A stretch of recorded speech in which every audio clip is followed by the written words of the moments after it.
ఇప్పుడు కాకినాడ ఈ నెల 25వ తేదీ జూలై 25వ తేదీ నువ్వు రెండో గురువారం మూడో గురువారం నాకు తెలియదు, నువ్వు కాకినాడ వస్తున్నావు అని ఇన్ఫర్మేషన్ అయితే నాకు వచ్చింది. అదే అంబేద్కర్ భవన్కి నేను కూడా వస్తా. ఉదయం 11 గంటలకి వేదిక మీద మన ఇద్దరం ప్రేమగా కూర్చుందాం, కలిసి భోజనం చేద్దాం. తర్వాత ఐ విల్ కమ్ దేర్, నేను వస్తాను అక్కడికి. నువ్వు కూర్చో, మన ఇద్దరం వేదిక మీద కూర్చుందాం. నువ్వు చేయనా నా కళ్ళ ముందు. పెద్ద పోటుగాడు, నువ్వు నమ్మకపోతే ఏడిచాడు. ఎవడు ఏడిచాడు? నమ్మకపోతే పోతావు నువ్వే పాతాళానికి. పోటుగాడు, నువ్వు నమ్మకపోతే ఎవడికి నష్టం?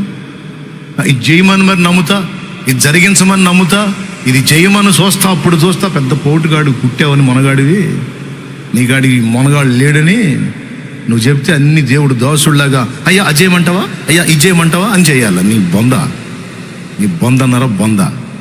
దేవుడి దగ్గరికి వచ్చినప్పుడు అది జయమను ఈ జయమను కాదు.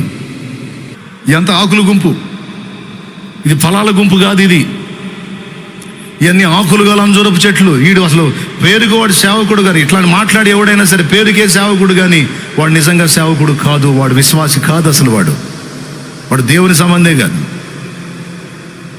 అది చేయమని అప్పుడు నమ్ముతాననేది ఎందురా నువ్వు? దేవుడు చేయలేదా కార్యాలు? దేవుడు కార్యాలు చేయలేదా?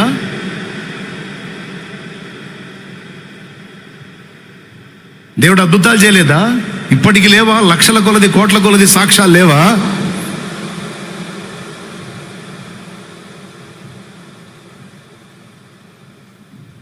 ఎవరైనా సరే చేయమనో నమ్ముతా అన్నోడు రివర్స్లో ఉన్నాడని అర్థం. వాడు పాస్టర్ అయినా సరే రివర్స్లో ఉన్నాడు, వాడు దేవుని సత్యానికి వ్యతిరేక దిశలో ఉన్నాడు, వాడు తేడా అని అర్థం. చేయమనో నమ్ముతా, వీడికి చేయలేదు చేయి తెప్పిమనో అంటే సవాళ్లకు లొంగి ఎప్పుడన్నా అద్భుతాలు చేశాడా యేసయ్య? చెప్పండి ఒకసారి మీరు. సవాళ్లకు లొంగి అంటే ఇప్పుడు వీడికి చేయి తప్పితే అప్పుడు నమ్ముతావా, ఓకే అరే టారా అని యేసుప్రభు వీడికి అద్భుతాలు చేశాడా? అలా అడిగిన వాళ్ళు ఏమన్నాడు తెలుసా?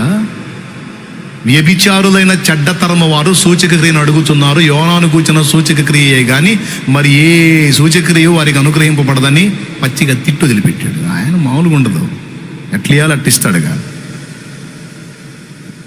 బోధకుడా, మేము చూచినట్లు ఆకాశం నుండి ఏ సూచక్రియ చూపుతున్నావు నువ్వు?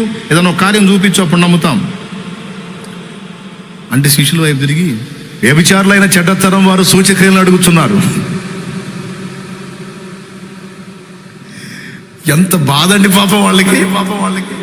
అస్సలు మొహమాటం, ఏమన్నా ఇంత మొహం అంటే వాళ్ళు ముఖాలు చూసుకుని ఉంటారు. అమ్మ ఇంత మాటను మనల్ని వ్యభిచారులు. అసలు ఈ బోధకుడు జోలికి పోవటమే తప్పురా. మనం పచ్చిగా ముఖం మీదే తిట్టేస్తున్నాడు. దేవుని దగ్గరికి వచ్చి శబదాలు సవాళ్ళు చేస్తే పగిలిపోద్ది మొహం. మర్యాదగా దేవుని దగ్గరికి వచ్చి దేహి అని అడుక్కోవాలి, దేవుని పాదాలు పట్టుకోవాలి. ఫస్ట్ చేయాల్సింది అంటే నమ్మాలి. నేను ఆ సోదరికి చెప్పాను, విశ్వసించింది, కార్యం చూసింది.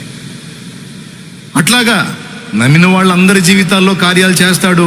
కొంతమందిని పరీక్ష కోసం అట్లా ఆపుంటే వాళ్ళ కొంతకాలం ఆ శ్రమ కొనసాగిద్ది. తర్వాత మనకు నేర్పాలనుకున్న పాఠం నేర్పిన తర్వాత తీసేస్తాడు ఆయనే. మన జీవితాలు ఆయన చేతుల్లో ఉన్నాయి.